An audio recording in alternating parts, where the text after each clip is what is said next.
Hello, welcome to Economic Growth and Environmental Sustainability. We've got a great lineup of speakers here, so I am not going to go with a long introduction. We've only got an hour and I'm hoping for some interesting questions. I'm sure we're going to get lots of interesting questions. So instead, I will just tell you about our speakers. So Christine Oughton is Professor of Management Economics at SOAS. Her research focuses on tackling environmental problems through policies to encourage innovation and the adoption of zero carbon technologies. Molly Cato was Green MEP for South West England from 2014 to 2020. She's now back at Roehampton as Professor of Green Economics. And she writes widely on what a green economy needs to look like, including some broader questions of social justice and policies like universal basic income. Michael Jacobs worked in Downing Street under Blair and Brown, playing a key role in initiating the Stern Review on the economics of climate change. He's now Professorial Research Fellow at the Sheffield Political Economy Research Institute. Michael's very interested in a key question for our discussion today. Can a modern capitalist economy stay within some kind of environmental limits or planetary boundaries? And of course, that depends on what we mean by economic growth, what form that would take. And that is where we're going to begin with Michael giving an overview of some of those kind of tensions between economic growth and environmental sustainability. And then Christine and Molly will follow on with both some reflections on those conceptual questions and some suggestions for the kind of practical policies and the political economy we need going forward. So I would like to introduce Michael as our first speaker. Michael.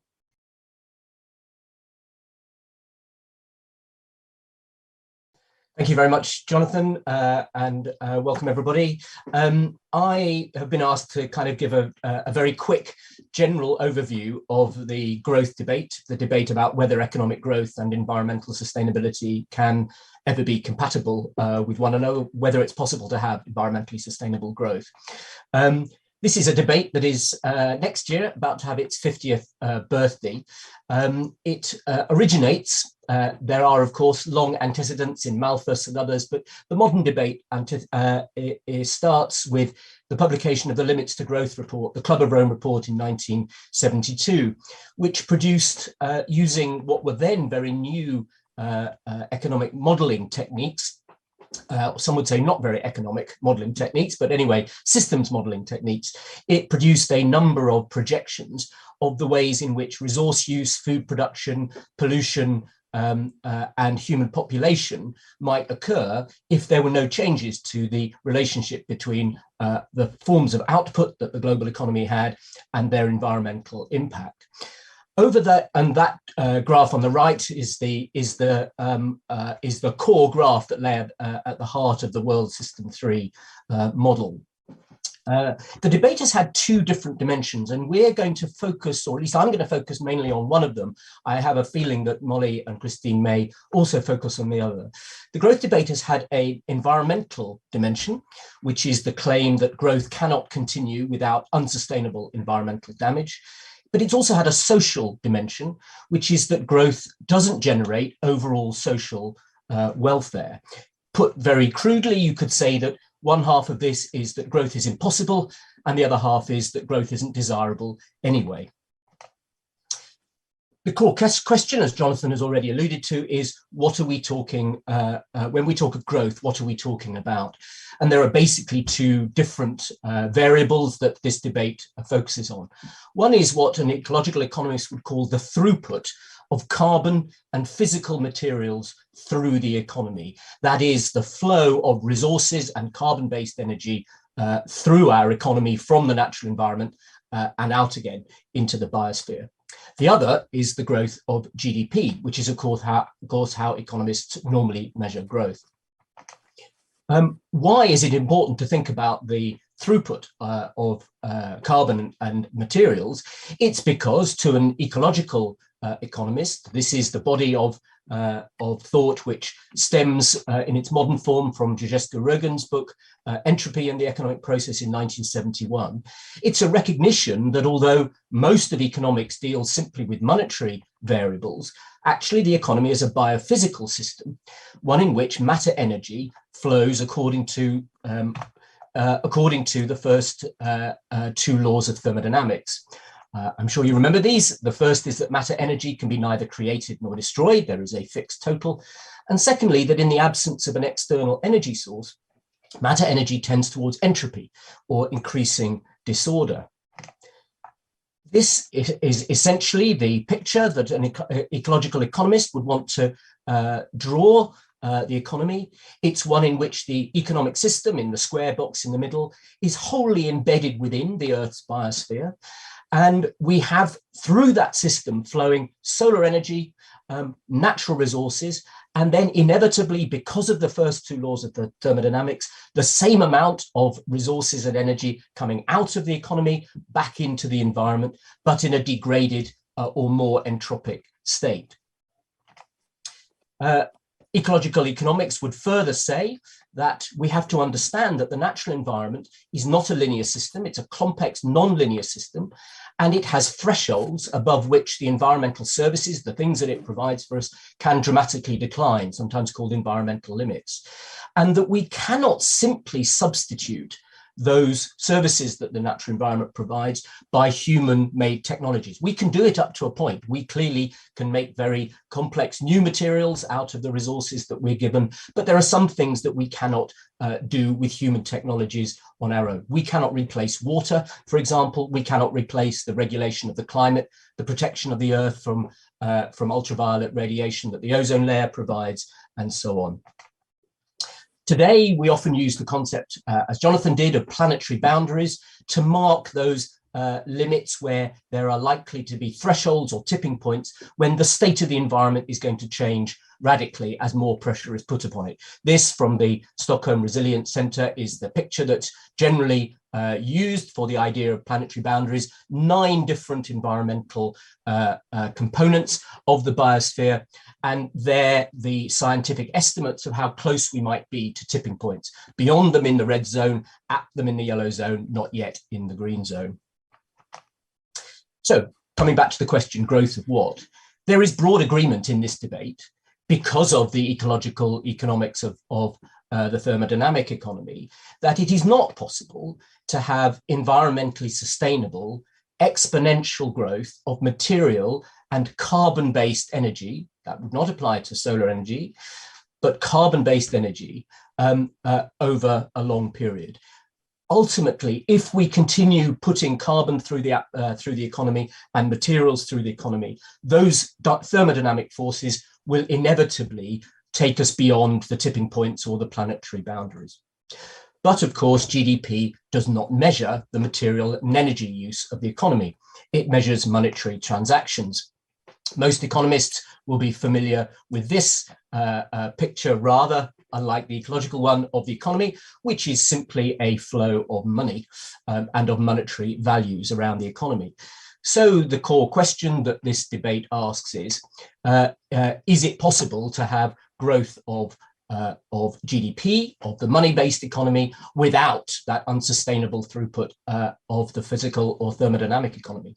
And of course, there are lots of ways in which GDP could be produced with much lower environmental impact. A whole series of things, which indeed much of the economy is now trying to do, to some extent successfully: renewable energy sources, energy efficiency, less polluting materials, digitalization, the shift from goods to services, and so on. This is often expressed in the equation I equals PCT, which was originally developed by Paul Ehrlich in the early 1970s, where I is environmental impact, P is population, C is consumption or output per person, and T is in effect what makes this into an identity, this equation, which is the environmental impact per unit of consumption. Sustainable exponential growth of GDP would then be possible if the reduction in the environmental impact per unit of consumption was occurring at a faster rate than the growth of population time consumption, or GDP growth. And that then gives us a handle on the question of whether this might be possible or not. So what is the evidence on this? Well, on some environmental impacts, for some countries, for a certain period of time, it has been possible to decouple, as it's put, greenhouse gas emissions, in this case, from GDP. This is the UK with the use of 1985 as the base, where you can see real GDP per head has risen while carbon dioxide has fallen. But of course, we need to be careful here because this is just the UK. And over that same period, we have reduced our manufacturing by a very, very large amount. Most of that instead has gone to China and Southeast Asia, other parts of the world. And in that sense, we are importing greenhouse gas emissions. So there have been attempts to try and measure the emissions for which the UK is responsible, even though we don't produce it. That's the graph on the left. And it does show that even under that measure, it is possible to decouple greenhouse gas emissions for a period from growth. If we look then at what's been happening in China, China has only managed a relative decoupling. Growth has gone up, emissions have gone up by less, but are still rising in China. And if we ask, not just can it be done for a certain period up to a certain point, but what is the reduction in environmental impact that is needed over the next period to avoid those tipping points, the Intergovernmental Panel on Climate Change, for the issue of climate change, has given us some very stark figures. This is its stylized diagram from its 2018 report on the achievement of a 1.5 limit to average surface temperature increase. And it shows an incredibly steep decline from 2020 to reach net zero emissions either by 2055 or 2040. And so the question isn't simply, can it be done a bit? It's, can it be done by that amount? And if we consider all the other kinds of environmental damage that we are causing, biodiversity loss, soil erosion, land degradation, tropical forest destruction, the depletion of fisheries, the pollution of the oceans, if we are to be fully environmentally sustainable, not just on climate change, but across the range of environmental impacts, we have to have combined reductions in environmental impact while, if this is to be done, still growing, of a similar speed. So this then takes us to what kind of question this is. One view within this debate is that whether or not it is possible to have environmentally sustainable growth is basically an empirical question. But it's really critical to remember then that the answer to that question, is it possible, it will be different now from what it was 50 years ago or even 10 years ago, because of the amount of resource use and pollution which has occurred in that period. And because we have been using the environment so much and polluting so much, the required reductions are now that much greater. So it might have been possible for somebody to say in 1972 or even 1992, yes, I think technological and organizational and sociological change does make sustainable growth possible, but to say now it can't happen in the time with the speed that is expected. That would be an empirical answer. There's another view, is that it is either logically impossible in the end because it is not possible to substitute away all physical resource use, or it's impossible under capitalism, so it's a question of the kind of economic system. And that view has tended to lead to the position often known as degrowth or a steady state economy. And essentially, I think we've got three different positions have emerged in this debate, and I hope we can talk a little bit about those today. One is that it is or should be possible to achieve green, and it's often also said inclusive growth. Another one is that it isn't, that what we need is degrowth. And a third is an emerging view, which is that what we should be aiming for in a policy and discourse sense is post-growth. The idea that growth should no longer be the paramount economic goal because, to go back to the original questions, it doesn't generate either environmental sustainability or other social benefits like falling inequality or well-being. So our policy should aim to achieve these goals directly. And whether or not we have growth is then not a key question. We should be agnostic about it. But we then do need to remember, if we take this kind of view, that many of the things we do want in our economies and societies are currently dependent on growth. For example, employment, public spending, welfare, pensions, and so on. And so a post-growth position would be looking at how we can make those things independent of growth. I'm going to stop there, and I hope that provides some kind of introduction to the subject.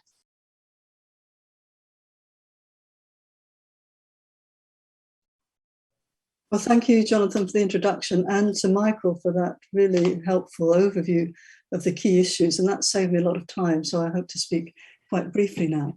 But this graph shows the long-run view of growth using data from the World Bank and from Madison's data set.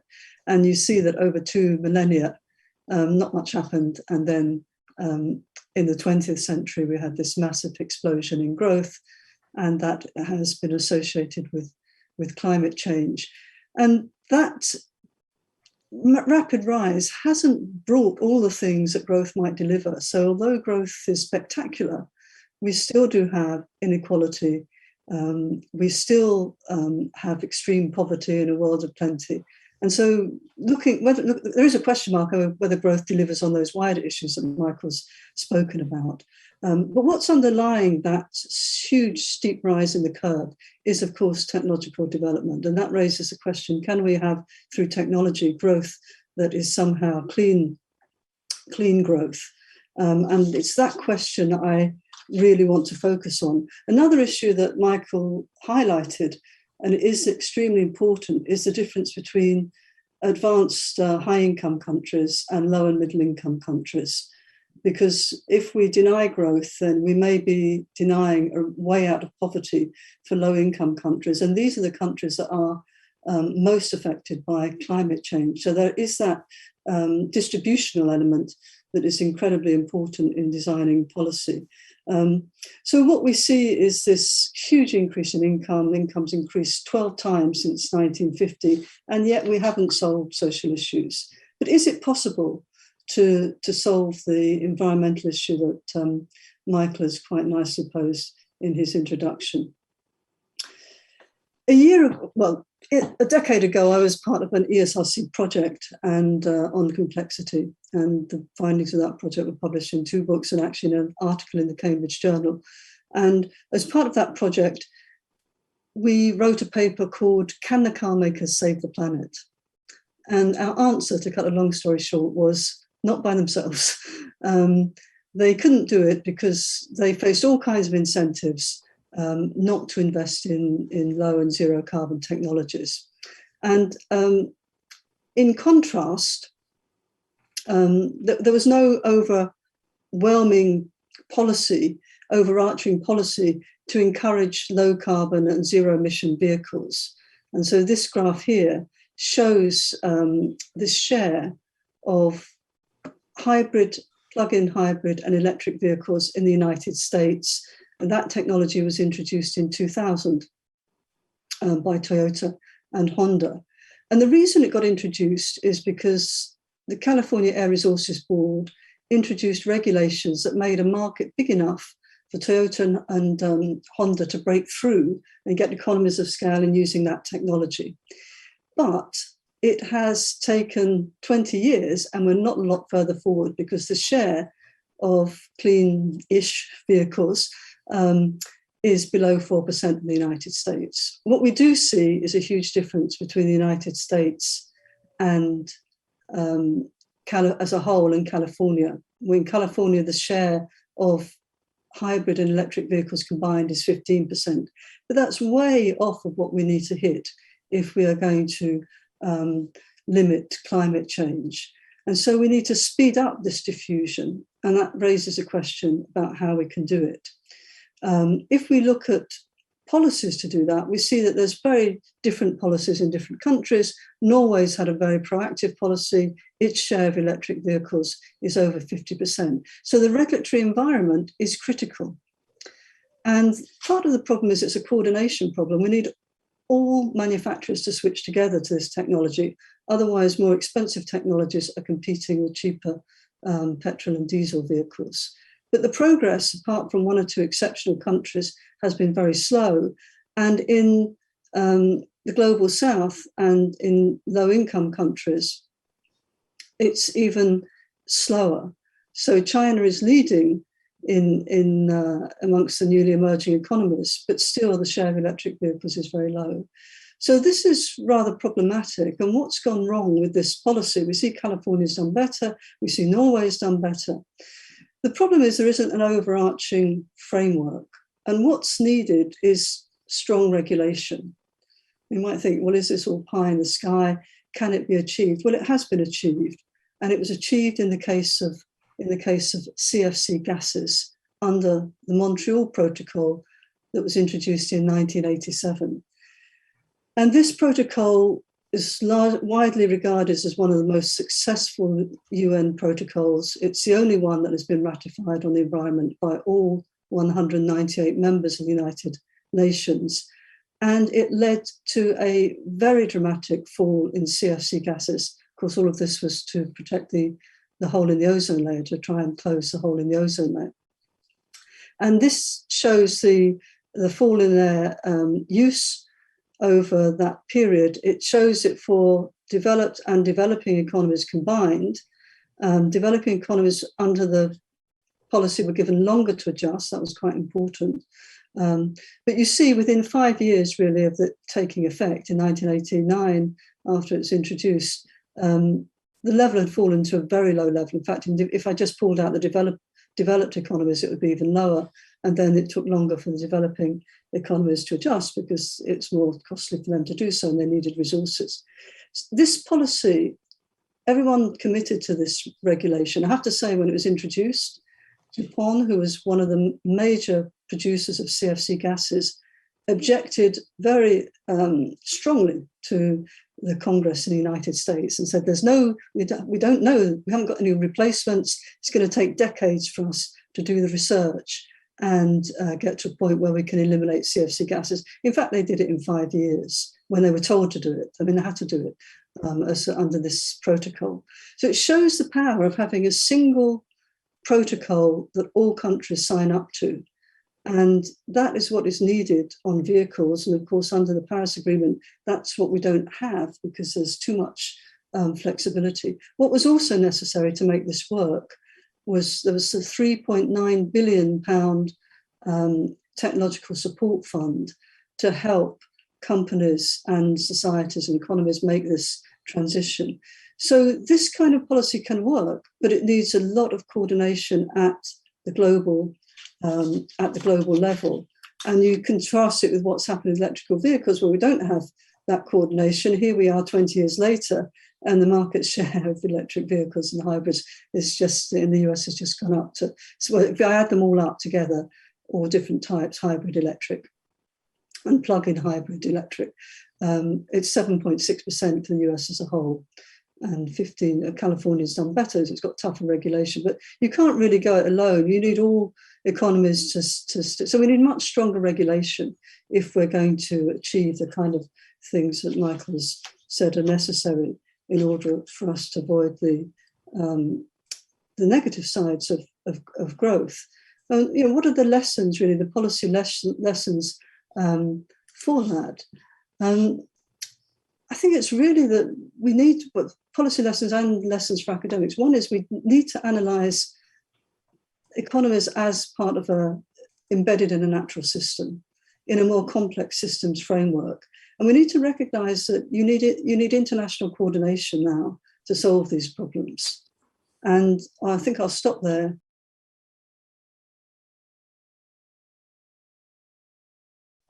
Thank you very much. Well, I've resolved Michael's questions to my satisfaction a while ago, so I nail my colours to the mast as a person who thinks post-growth is the way we have to go, and I've spent a couple of decades trying to think what that would mean for various economic and social systems. So I'm mostly going to focus on policy, but I just want to have a couple of theoretical reflections at the start. Firstly, Jonathan raised the question of whether we can have a modern capitalist economy that is compatible with sustainability. And I would just raise questions about both the word modern and the word capitalist in his question. So, what is it that we value about our economy now that we're putting in under that label of modern? And which of those things can we preserve, and where can we substitute for things that might not be so modern but still might make us as happy, is a kind of question I've asked myself. And then I'll come to the question of capitalism at the moment, but I think that needs to be a question about to what extent a market system, where we want a market system and where we want either regulation of the market, as Christine just mentioned, or what's wrong about the design of capitalism that we have to change. So I have several favourite economists, and one of them is Georgescu Roegen, but another is Kenneth Boulding, who comes from Bristol. So he's kind of a local for me as well. And he had two conceptual reframings that I think are really helpful in thinking about how we might build a sustainable economy. And one is what he calls from linear to circular economy. This has actually really taken off now, with lots of people talking about the circular economy and it actually becoming a design process in lots of productive systems. So essentially, he said that we take materials and energy from the environment, we turn them into a product that we sell in the market, and then we throw it away as waste. And instead of that, we have to make sure that all products can be reused or be made useful again, even if only by composting, but preferably reusable components and so on. So that's a very useful conceptualization, I think. And the second one is his idea of the spaceman economy rather than the cowboy economy. And he said we think about the economy as if we were that cowboy out on the plains, infinite amounts of space for us to throw our waste into, whereas actually we're like the spaceman and we need to think like that, and all our wastes will come back to us on this small planet. So other than that, I think we've reached the point of needing to question what policies we should introduce to actually constrain this economy that's growing out of control and damaging the life support systems of the planet that we depend on. So I'm going to throw in my favourite that I think is most important, especially heading to the COP negotiations at the end of the year, and that's a high and rising carbon tax.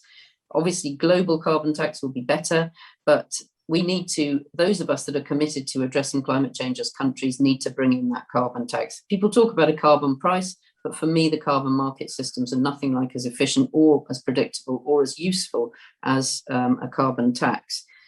The Green Party has proposed £100 rising to £500 per tonne of carbon, now rising to 500 tonnes by 2030. And interestingly, the government produced its own projections for how much the price of carbon would be, and it was more or less averaging out at 278, which is kind of the average there. So given that the carbon price in the European trading system is, I think, about 70 euros now, we are moving to a much higher carbon price, but it's kind of unpredictable, whereas a tax would make it predictable.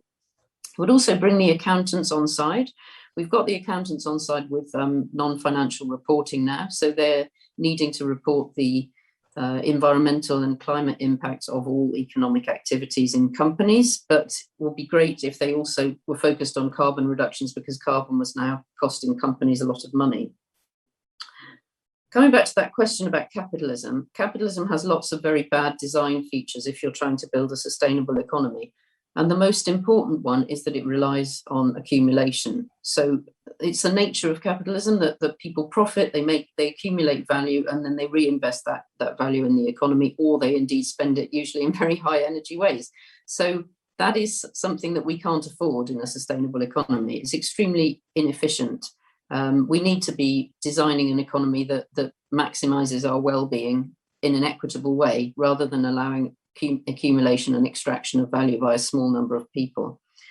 And lastly, capitalism is called capitalism for a reason. As Michael demonstrated, it's all about money, and the money system is crucial. Redesigning the money system is crucial to finding a sustainable post-growth economic future. Because every time, the way we create money now is kind of from thin air, and money created now is a future claim on goods and resources. And then those goods and resources have to be produced in order to repay the debts that were created when that money was created. So we need a credit-based money system, not a debt-based money system.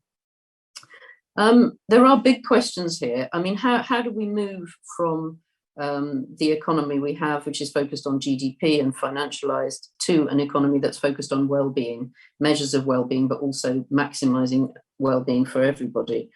Herman Daly said it will be like converting an aeroplane into a helicopter while it's still in full flight. And a lot of it is actually about cultural rethinking what we mean by the good life.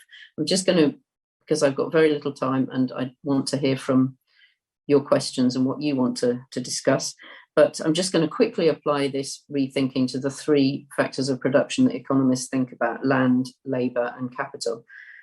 So in the case of land, the priority is to reconnect people better with their local place and with their local environment. And we've actually seen a lot of that happening during COVID. And that's, I think, a really encouraging step forward. But we need to extend that into provisioning, meeting our needs from our local environment rather than relying on those extended global supply chains.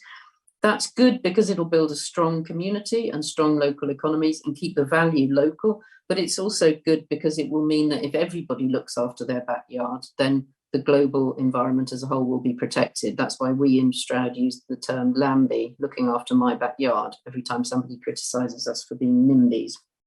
Secondly, labour. Michael raised this point as well, and it's absolutely crucial because a capitalist economy, the message is work or starve, effectively. We're wage slaves. And that means that it makes sense to create work for people because otherwise people will be in poverty. But actually, in a sustainable economy, we could all be working a lot less. But in order to enable that shift, we need to make sure that people's essential livelihoods are underpinned. And that's why the universal basic income is very important, as Jonathan pointed out at the beginning. But we also need to make sure that people have a strong identity that isn't based in work. At the moment, people often work because it gives them a sense of purpose and a connection to community. So we need to find substitutes for those essential psychological requirements that people find in work. And the biggest question here, when we looked at this, what would a post-growth economy look like? The biggest question was, how are you going to fund very good public health and care systems, especially with an aging population? And most of our energy and work as people will actually end up in that area, I think, in the future. And then we'll also be spending time doing things we love, working in community, music, art. We'll have a lot of time for that, as Keynes pointed out in his very famous essay about the future economy for our grandchildren. And lastly, capital. We need to shift to an economy where money works like a lubricant in the economy rather than a fuel to sort of turbocharge the economy as it's working at the moment. And that's obviously a huge question I don't have time to go into here, but I would just say that there are developments now in terms of how central banks work, in terms of the sustainable finance agenda. What's the role of central banks in that? And two key things I would say are putting conditions on banking licenses, which mean that people can't lend in ways that are creating unsustainable outcomes, and also operating credit guidance for banks so that they have to put a certain proportion of their lending into the sorts of sectors that Christine was talking about, that we'll need to see developing rapidly. Okay, sorry for the whistle-stop tour, but I look forward to hearing what you've got to say and discussing with the panelists.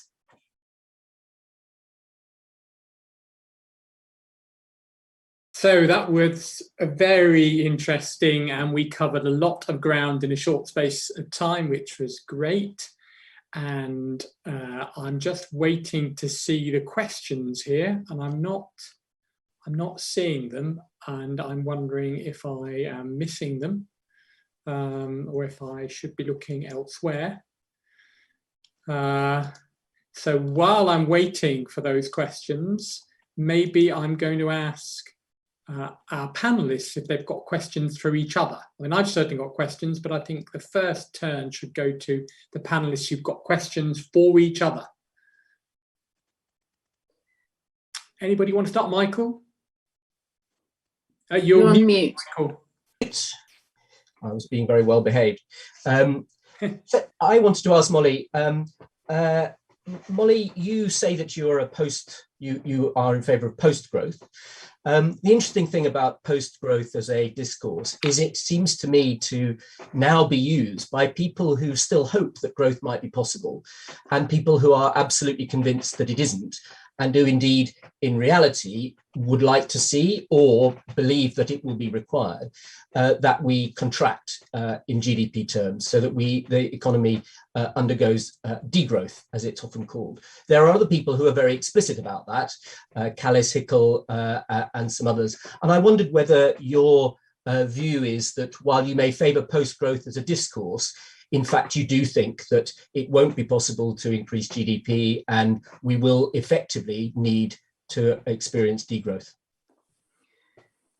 I don't really get involved in post-growth as a discourse, I would say, or degrowth. I try and kind of get down to the basics and be practical about the redesign that's necessary. So it is, for example, obvious that GDP as a measure is not providing the sort of economy that we would want to see either in equity terms or in sustainability terms, which is why, you know, the practical response to that is the bill that's currently in the Lords for having a wellbeing economy, the sort of work they're doing in New Zealand and so on. So I would focus on that practical outcome rather than discussing which kind of discourse I was involved with. But I think coming back to the point Christine made, when we take those planetary limits seriously and we look at how much growth there needs to be in some of the poorer countries of the world in order for them to reach what I would consider a decent level of existence, for example, all the people in the world who don't currently have access to electricity, clean running water and so on, then yes, I mean, even if we kept the cap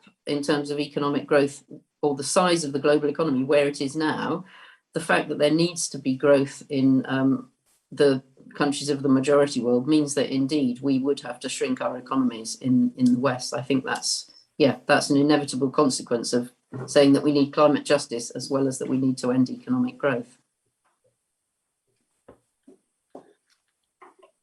Yeah, could I take up on the post-growth question as well, actually, which is to any of you. I mean,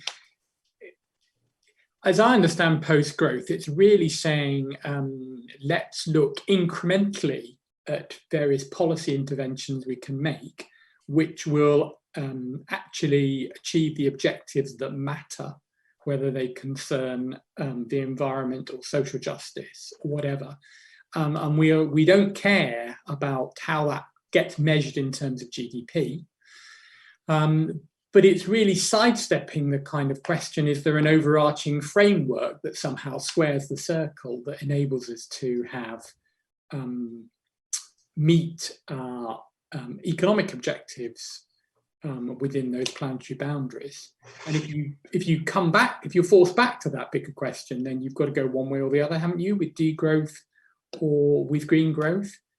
Post-growth really is just avoiding answering that question rather than giving an alternative answer. Is that fair, Michael? Yes and no.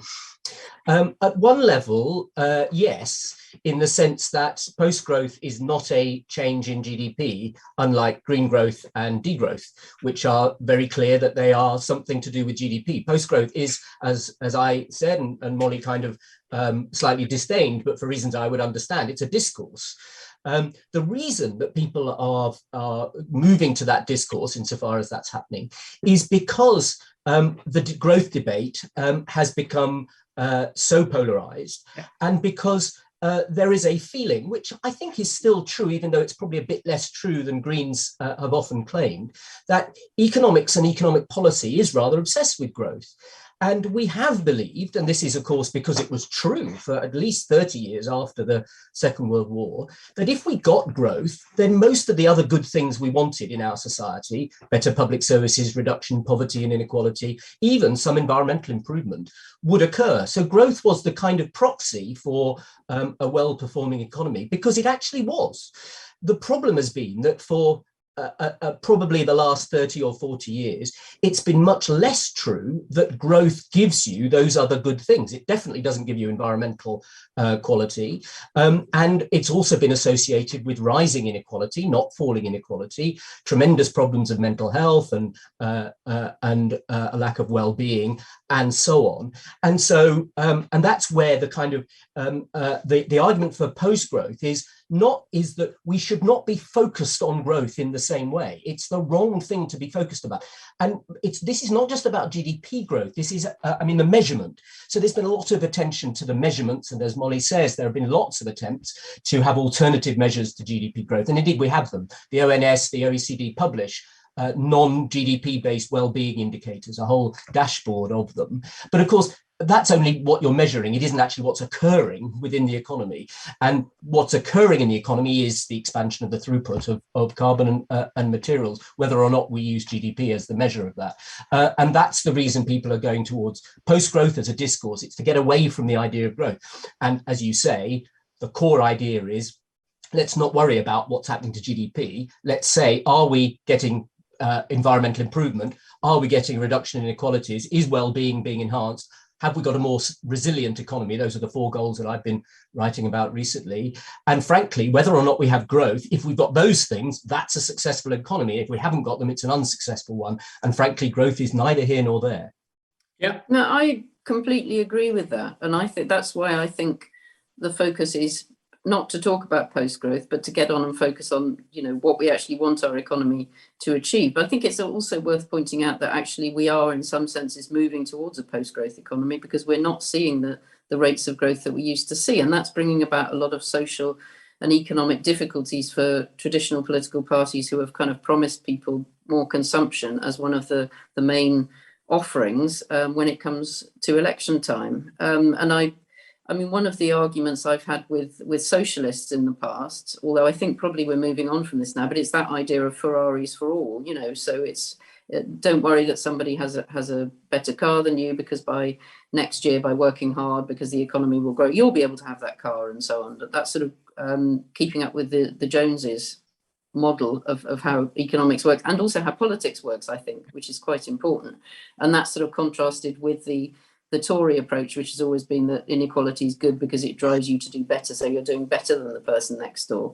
But both of those have at the heart of them the idea that we'll just keep growing, we'll just keep having more stuff, and ultimately that will make us happier. And I think we're all agreeing that actually the inequalities increased and the happiness or well-being have not increased. So clearly that model, both politically and economically, has failed. Yeah, I think we probably all agree on that, and that there's something to be gained by not talking about, not obsessing with growth, and in terms of a language and the narrative. And I suppose I just want to add, I think degrowth is politically not a helpful discourse either, because I think some people, not the people sitting here right now, but a lot of people out there, voters, think degrowth sounds like suffering. Degrowth sounds like suffering. And I think another way to get people to realise that abandoning orthodox economic growth, like we've seen in the past, need not mean suffering, and indeed can mean a better quality of life. That's the message we need to get across, surely. But I'm talking too much here. I'm just the chair. I still don't see any questions coming in on the chat. I'm finding this all a very disembodied experience. Yeah, it's quite weird, isn't it? Why don't we spend a bit of time thinking about the carbon pricing, carbon tax thing? I mean, I always want to throw that in. I'd be quite interested in what Michael and Christine think about that. I'd like to get Christine in, certainly. Christine, it's certainly your go.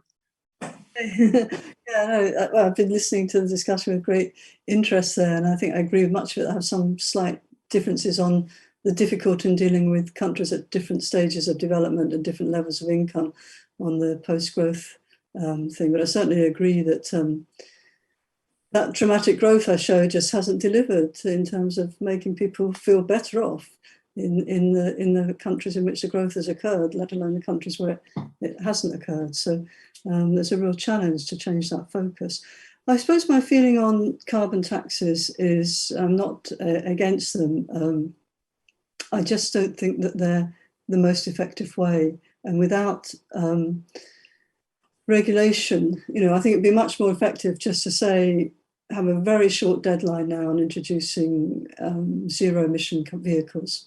And that would, if you tax carbon, what does it mean? It means rich countries can afford to emit carbon and lower income countries can't. If you set a global standard that we've just got to reduce carbon, and you support low income countries in meeting that target, because that's where most of the, as Michael said in his introduction, we've exported a lot of our CO2 emissions to low income countries. But we are the source of them because we're buying back those products. In fact, we're buying them back and they're being transported. So it's a double negative effect. But yeah, so I'm more in favour of regulation to support innovation, but it needs to be supported, as it was in the CFC case, with technology transfer. That fund to give technical assistance to enable countries to transition to zero CFC gases in production was incredibly important. So I think messing around with prices is, I don't have any objection to it, but I think it's not by itself. It's not going to do the trick, and you need much clearer regulations on standards. And those standards can be very functional. Those standards can encourage companies to innovate, and companies can be better off. But there's another question that I'd like to be very interested to hear Molly and Michael's view on, is what do we do about the company sector? Because the objectives of companies, they keep saying that they care about sustainable development and so on, but the evidence suggests otherwise. And how do you get these changes in behaviour is a key question, I think. Can I come in, Jonathan? Of course. So firstly, I think Christine is completely right, and I should have said this in the beginning. I don't think this growth debate is a debate about developing countries and low-income countries at all. It would be absolutely outrageous to be talking about countries that are extremely poor and people who are extremely poor not to have growth. I think the broad question of whether growth is the right objective for a developing country is the same. We've seen growth in developing countries which has been extremely unequally distributed and which has not reduced poverty. On the other hand, we've seen growth, not least in China, that has reduced poverty. So I do think this is a northern society debate, and as Molly says, if we are concerned about the position of low-income countries, that affects the amount of certainly of materials and energy throughput that the northern developed countries can have.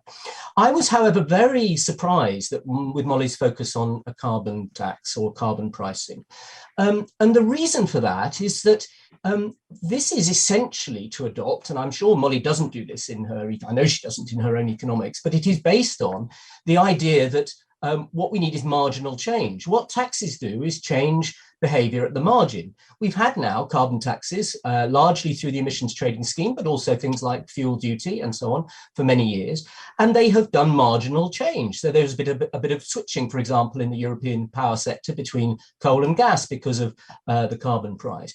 But the big changes, including the shift to renewables that Europe has seen over the last 15 years, has been done through regulation, not pricing. It was the renewable energy mandates that Europe put in place for the power sector, and in many US states have done the same. And as Christine says, the mandates on emissions in vehicles and other technologies, which have driven the real improvements we've seen. And the reason for that is actually fairly obvious economically, which is that carbon is completely embedded in our economy. The entire economy has run on carbon for 200 years, and you can't get rid of it simply by the marginal change that you'll get through pricing, or at least the kind of price change you would need to get rid of carbon in the economy would be absolutely enormous and never politically possible, as we've seen with the EU emissions trading scheme, which has always had a very low carbon price. And as Molly says, it's been rising recently, but has never been politically allowed to be enough to have dramatic change. So I think it's really important we understand the climate change problem as a structural problem of our economies. Our whole economies are built around carbon emissions, and to change the structures, you need much more direct interventions. And pricing, it seems to me, is a weak marginal intervention compared with technology mandates of the kind that Christine has been talking about, planning systems, urban planning systems, so that we don't live in very, very dispersed, undense cities, but we live more compactly, support for innovation, and public spending. And I think in the range of tools that we should be considering, we need to think much more widely than just pricing. And pricing is very, very hard to do. We've had no agreement on international carbon pricing at all. I'd like to say one more thing on this, which is, I think, critical, which is that although we need all these tools, by themselves, individually, we cannot guarantee that they will keep us within the sustainability limits. And my view is that we need something like a Sustainable Economy Act, as I've called it, which mandates the setting of targets by government at sustainable levels, declining levels to a sustainable point, and the government is mandated by law to put in place policies that will keep our environmental impacts to that level. That is, in fact, what we've done with the Climate Change Act, which has exactly that structure. It sets targets which are legal limits on the UK economy to produce emissions over time. And we need to do that for the other range of environmental impacts that we have. Only in that way can we be sure that all the different policies that Christine and we have been talking about will actually achieve what we need them to achieve by way of sustainability. Can I chip in? I mean, I'm not suggesting carbon tax is the only thing, but I am thinking that we need a very important signal to companies, which, as you say, all of whom depend on fossil fuels to some extent. And I agree with you, it needs to be a very high and rising price. And I'm not prepared to accept that that's politically impossible. So that's probably the difference between us. But of course, the other policies that you're discussing are really important as well. And you know, I like the Climate Change Act, but I'm not convinced that actually governments are sticking to it. And if you look at the reports from the Climate Change Committee, we're wildly off track with that. So setting targets isn't a solution. You have to actually have the policies to meet the targets. And if they're politically difficult, then governments stray from those targets. I wanted to come back to something Christine said about well, I think you were saying that we need a legal agreement rather than the nationally determined contributions. And I actually... It's quite interesting as a politician. I'm sort of arguing back to you, and you're arguing more like economists. But I think actually it was a brilliant move by Cristina Figueres to not have a legally binding agreement. I don't think we would have got one that was strong enough. And actually what we've got is countries now bidding each other upwards in terms of their ambition. The problem is that climate change is not like CFCs, because you can just find a substitute for CFCs. But as Michael pointed out, carbon and carbon-based fuels are central to our economy. So it's a much more fundamental and widespread issue. So I do think market incentives matter. As I pointed out, I'm not a huge fan of market economics in all its guises, but and I don't think the ETS has worked well. And I know exactly why that was. It was because of lobbying by large companies. So it was the failure of courage and commitment by politicians that actually resulted in the ETS price always being too low. But I do think that the nationally determined contributions framework is the best framework we can have, but it needs to be backed up with strong policies. I'd like to hear a little bit more about the regulations you're suggesting, because in terms of the planning and so on, I agree those are important. But I'm also going to throw in the idea of rationing here, because one of the things that I find most annoying as somebody who doesn't fly and hasn't flown for years now, is the fact that people just fly all the time. They just fly all the time and it's fine and there's no issue. And again, I'm not convinced pricing. I mean, you could really price people strongly here. I mean, we proposed that as Greens, but as Michael pointed out, we're not the government, and any government that proposed taxing people enough so they couldn't fly to the Costa del Sol, like my taxi driver yesterday is going to in a couple of weeks, you know, wouldn't get elected. So what is the possibility there for actively stopping people from doing things that are the most destructive, or causing them to be limited anyway and rationed? And just quickly coming back to your question on companies, Christine, obviously we've got the mandatory disclosure regime within the European Union context now. And I think the ESG, obviously, again, it was watered down and I had to sit in rooms where people were doing that, and it's intensely frustrating. But we do know a lot more about the impact of companies' activities now, a lot of which was completely concealed before. And therefore, finance companies, again, can make decisions about which shares they're buying in which companies and so on. So I think that's actually a really important step forward. And I think the EU Sustainable Finance Agenda is actually achieving quite a lot in terms of a lever on the way companies are working, at least in the EU. But of course, as I said previously, I also think the shareholder model in itself is problematic, because it is based on the idea that you can accumulate value and actually, you know, not relating to your work or your ingenuity or anything else, but just because you have cash, you can accumulate more cash, and that's wasteful. And that's sort of built into the shareholder company model and stocks and share trading. So yeah, I don't know what you think about that. I think that was your question, but I do find that conceptually and problematic in design terms. Yeah, I think it's very difficult I think it's linked to the system of corporate governance that we have in in the UK and the US, which is very much focused on shareholders. But it obviously, if there was wider participation in the governance of companies, as there is in some countries, I think we're more likely to get sustainability in the company sector. And it's, I agree that the banks could do a lot because they hold funds and so on. But the companies have got to change their behaviour intrinsically in some sense. And I think how we do that is easier said than done. On the nationally determined contributions and that, I understand it was a major breakthrough. I don't want to, I'm not against nationally determined contributions. The difference, though, with the Montreal Protocol and the nationally determined contributions is on a technology like cars. If everyone does the same thing, it's so much easier to switch. You get stuck in these positions where you need everyone to switch together. You need a coordinating mechanism. And that won't be the same for countries that are vastly different levels of income. But for countries that are high levels of income, and you could just stratify it by 3 levels of income, having a standard is a common standard.